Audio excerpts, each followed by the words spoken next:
আসলে মানুষের ইতিহাসে ব্যাপারটা এরকম যে যার কাছে লাঠি আছে সে বাড়ি দেয়, যার কাছে লাঠি নেই তাকে। এক্স্যাক্টলি।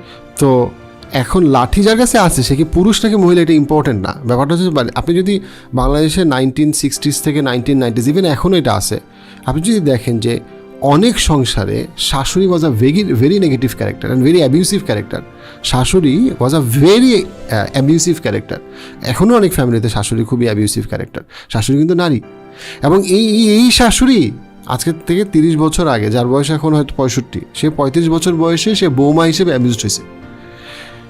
আবার সেই কিন্তু 30 বছর পরে যখন সে লাঠি পাইছে সংসারে, বেসিক্যালি এটা একটা ভার্চুয়াল বা অদৃশ্য ইনট্যাঞ্জেবল লাঠি, সেই লাঠি দিয়ে কিন্তু সে ঠিকই বাড়ি দিতেছে।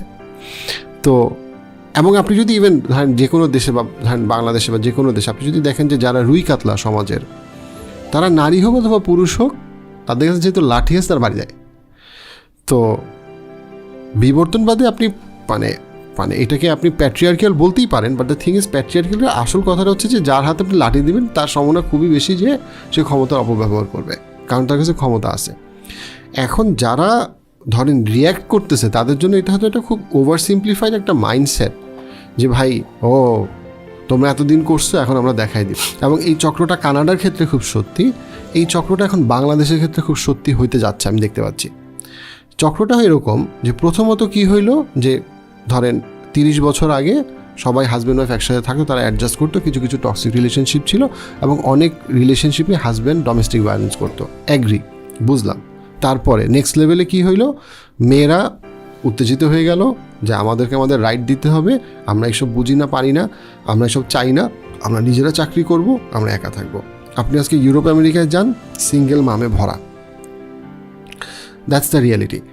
সে যাকে ডিভোর্স দিচ্ছে সে কিন্তু বেশিরভাগ ক্ষেত্রে অলরেডি বিয়ে করে ফেলছে, রাইট? আপনি সিঙ্গেল পুরুষের থেকে সিঙ্গেল মেয়ের সংখ্যা বেশি, অনেক বেশি, ডিভোর্স ছেলের থেকে ডিভোর্স মেয়ের সংখ্যা অনেক বেশি। ডিভোর্স ছেলেরা তাড়াতাড়ি বিয়ে করে ফেলে, কিন্তু মেয়েদের জন্য এটা কম্পারেটিভলি ডিফিকাল্ট। আচ্ছা ঠিক আছে, অসুবিধা কি? সো ছেলেরা টর্চার করতেছে, এই জন্য মেয়েরা আলাদা হইলো, ভালো কথা।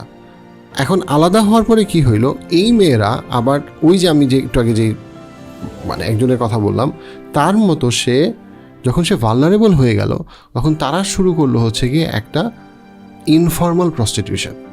প্রথমে সেটা র্যান্ডম ফ্লিংস, তারপরে এটা ইত্যাদি ইত্যাদি ইত্যাদি ইত্যাদি, তারপরে এটা সুগার ড্যাডি, সুগার মামি, দেন ইট বিকামস সো হোয়াট, এরকমই আমার freedom, but say become prostitution. আচ্ছা, মজার জিনিস হচ্ছে আপনি যদি আমেরিকা বা নরওয়ে বা কানাডা যদি আপনি মানে পাব বেস বা নাইট ক্লাব বেস যতগুলা স্টাডি আছে সেগুলো আপনি দেখেন, ওইখানে আপনি দেখবেন যে ওইখানে বলাই হয় যে এখানে কারেন্সি হচ্ছে মেয়ে।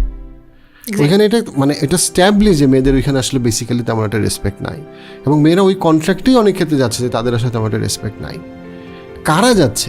যেই মেয়েটা কমপ্লিটলি সংসার ভেঙে তার ক্যারিয়ার গড়লো, সে তাদেরই একটা বড় অংশ গিয়ে প্রস্টিটিউট হইলো, যে প্রস্টিটিউট হওয়ার পরে ওই যেই লোকটাকে সে ছেড়ে আসছে, তাদের যে গ্যাংটা, সেই গ্যাংটাই কিন্তু ওই মেয়েটাকে প্রস্টিটিউট হিসাবে গিয়ে আবার একটা, আগে ছিল সেটা ইনফর্মাল ডোমেস্টিক ভায়োলেন্স, এখন সেটা হয়ে গেছে আরও ফর্মালাইজড অ্যাকসেপ্টেড ভায়োলেন্স।